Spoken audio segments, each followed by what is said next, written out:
안녕하세요. 닥터CL 이원장입니다. 저희가 닥터CL 채널에 미용 시술뿐만 아니라 운동이나 다이어트 또는 최 원장님이 달리기 하는 영상, 안티에이징 관련 영상을 다양하게 올리려고 노력을 하고 있거든요. 그런데 이번 시간에는 저의 본업 시술 중에 하나인 이중턱 지방 흡입에 대해서 이야기를 해보도록 하겠습니다.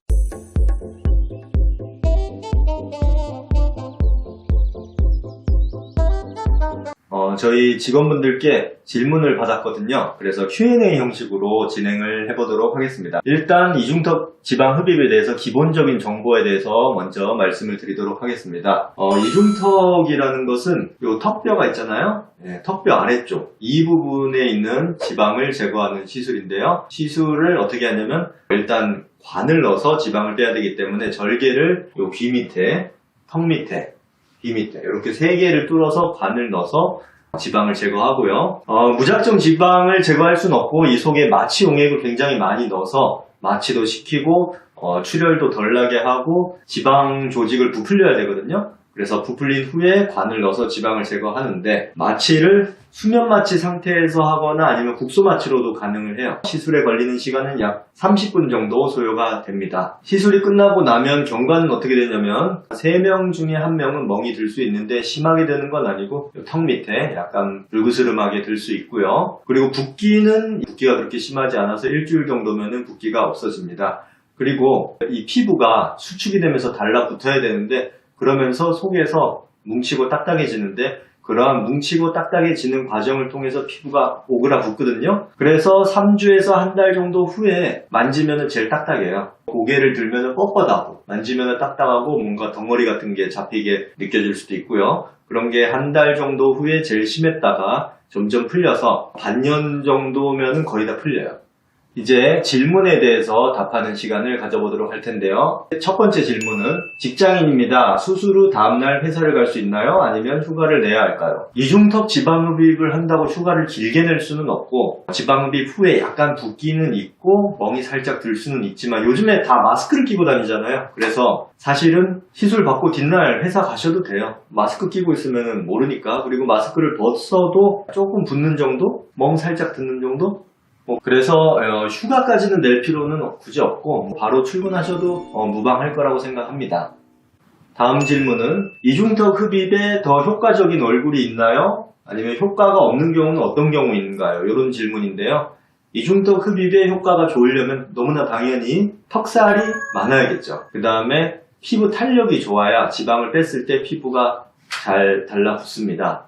또한 이 턱뼈 모양이 중요한데요. 턱뼈가 옆에서 봤을 때 목의 시작점에서 턱 끝까지 길이, 저는 이 길이가 좀 짧은 편이거든요. 요게 짧은 분들보다 이렇게 긴 분들이 효과가 좋게 나올 수 있어요. 왜냐면 이렇게 긴데 여기 이렇게 살이 많이 있으면 뺀 만큼 턱선이 착 살아나는데 턱뼈의 앞뒤 길이가 짧은 경우에는 지방을 빼도 효과가 드라마틱하지 않을 수 있는 부분이 있어요. 그래서 자신의 턱뼈가 어떤 모양인지 요거는 이제 상담을 오셔가지고 확인을 해보셔야 될 것 같고요. 그리고 효과가 없을 것 같은 경우는 연예인 지망생, 가수 지망생 이런 분들, 그리고 요즘에 유튜브 많이 촬영하시기 때문에 영상 촬영을 많이 하시는 분들이 오셔서 고개를 이렇게 숙이면서 피부가 많이 접힌다고 이걸 어떻게 해결할 수 있냐, 이거를 지방 흡입으로 좋아지게 할 수 있냐 이렇게 많이 물어보시는데 연예인 지망생이니까 얼마나 몸이 이미 날씬하고 만져보면 지방이 없어요. 그런데 피부만 접히는 거거든요. 그래서 지방은 별로 없는데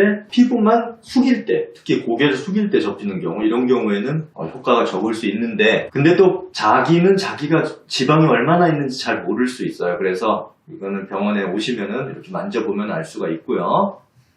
세 번째 질문은 아큐스컬프의 효과가 궁금합니다. 부작용이나 붓기, 멍이 더 생긴다고 하는데 사실인가요? 사실은 아니고요. 아큐스컬프라는 거는 레이저예요. 그 레이저를 뚫은 구멍을 통해서 집어넣어서 레이저를 쏘면은 지방을 좀 녹일 수 있다고 하는데 지방이 그렇게 많이 녹이기는 어렵고요.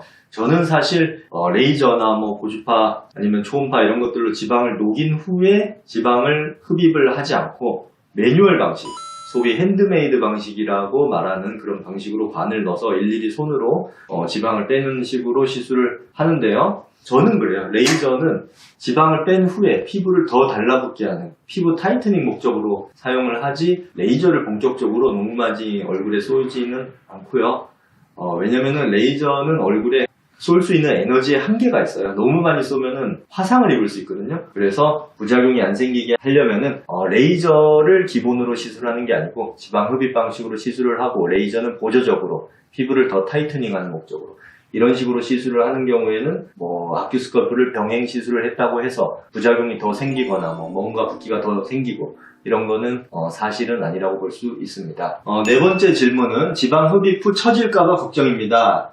리프팅을 같이 받으면 안 처지나요? 흡입과 같이 받으면 좋은 리프팅은 무엇인가요? 지방 흡입을 하면 처지는 거 아니냐? 이 질문을 거의 다 하세요. 그런데 얼굴에 지방 흡입을 한다고 무조건 처지는 건 아니고 시술을 제대로 하면은 처지지 않는 방식으로 시술할 수 있고요. 그 핵심은 겉에 피부와 속에 근육층이 있으면 이 지방층 중에 피부 바로 밑에 있는 표층 지방, 요 표층 지방은 제거를 하지 않습니다. 남겨둬야 피부 두께가 유지되고 심층 지방 약 85에서 정말 많이 빼면 90%, 그러니까 10에서 10% 피부 밑에 있는 표층 지방은 남겨둔다는 얘기고요. 그것이 굉장히 중요해요.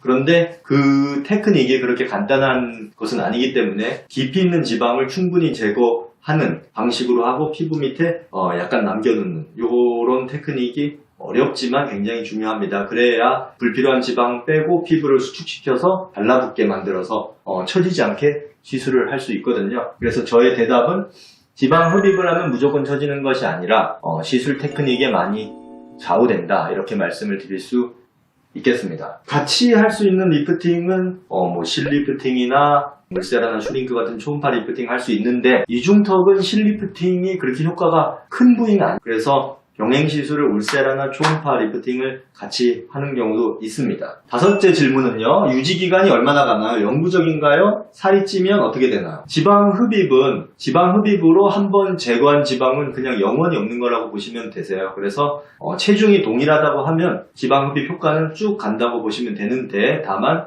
체중이 늘었다. 예를 들어 한 20kg 체중이 쪘다. 지방흡입 후에. 그러면은 지방이 좀 생기긴 하죠. 그렇지만 지방흡입을 하지 않고 체중이 20kg 늘었다고 하면 얼굴이 이만해질 것을 지방흡입을 한 후에 체중이 20kg 늘면 살이 훨씬 덜 붙겠죠. 여섯 번째 질문은 얼굴 지방흡입 후 부작용에는 어떤 것들이 있나요? 회복이 가능한가요? 지방흡입을 할 때 가장 중요한 거는 유착이 되거나 패이지 않게 시술하는 게 굉장히 중요하거든요. 그러기 위해서는 아까 말씀드린 것처럼 이 피부 바로 밑에 있는 표층 지방 흡입은 거의 하지 말아야 돼요. 왜냐면은 피부 진피층 바로 아래쪽에 있는 더말 플렉서스라는 구조가 있는데 이거를 너무 과도하게 지방 흡입을 한다고 손상을 시키면 지방을 뺀 후에 이 상처 부위가 근육이랑 들러붙어서 유착이 되는 거거든요. 그러면 겉에서 보이게 패여 보이거나 움직일 때 쏙쏙 들어가거나 이런 것들이 유착입니다. 그래서 지방 흡입을 할 때 특히 얼굴이니까 남한테 보이는 부위니까 유착 패임 없이 시술하는 게 굉장히 중요한데, 그러기 위해서는 시술 경험이 많아야겠죠. 그리고 그런 부작용, 유착 패임이 회복이 가능한지, 사실은 그런 부작용을 안 만드는 게 가장 중요한데 또 사람이 또 신은 아니니까 그런 일이 있을 수도 있거든요. 시술 경험이 굉장히 많은 경우에는 유착이나 패임 확률은 굉장히 적어요. 그렇지만 혹시라도 생기면 그거를 교정까지 할 줄 알아야 돼요. 교정이라는 것은 결국 그 패인 부위를 지방을 이식해서 다시 이제 원상복귀 시켜야 되는데, 그거를 이제 지방 흡입 시술하는 의사가 초반에 잡아내서 이런 거는 패일 것 같다. 그러면은 너무 오랜 시간이 지나지 않고 그거를 교정을 해야죠. 그리고 경험이 많으면 지방흡입을 하면서도 순간적으로 이거 패일 것 같은데 이런 생각이 들 때가 아주 가끔 있어요. 그러면은 그 자리에서 뺀 지방을 그 부위에 바로 이식을 하기도 하거든요. 그래서 이런 거가 경험이 매우 중요하다고 말씀을 드릴 수 있겠습니다. 그래서 이번 시간에는 이중턱 지방 흡입에 대해서 말씀을 드렸고요. 이런 식으로 말씀드릴 수 있는 주제가 굉장히 많아요. 볼살 지방흡입, 광대 지방흡입, 아니면 뱃살 지방흡입, 허벅지 지방흡입, 팔뚝 지방흡입, 아니면 지방이식, 이마 지방이식, 얼굴 전체 지방이식, 실리프팅, 필러, 여러 가지 엄청 많거든요. 그래서 그런 것들을 하나하나 주제들을 저희 직원분들이나 환자분들에게 질문을 받아서 그거에 대해서 Q&A 형식으로 딱딱하지 않게 영상을 앞으로 하나씩 만들어 보도록 하겠습니다. 그리고 저희가 지금 이제 최 원장님이랑 업로드하고 있는 각종 운동 영상이나 달리기 영상 이런 게 다 비만, 다이어트, 안티에이징이랑 관련이 있는 영상들이거든요. 저희가 최 원장님과 함께 각종 건강, 다이어트, 안티에이징 정보 영상들을 계속적으로 업로드하도록 하겠습니다. 그리고 이중턱 지방 흡입에 대해서 궁금한 점 있으시면 댓글로 남겨주시면 최대한 답변을 해드리도록 하겠습니다. 감사합니다. 구독과 좋아요 부탁드려요.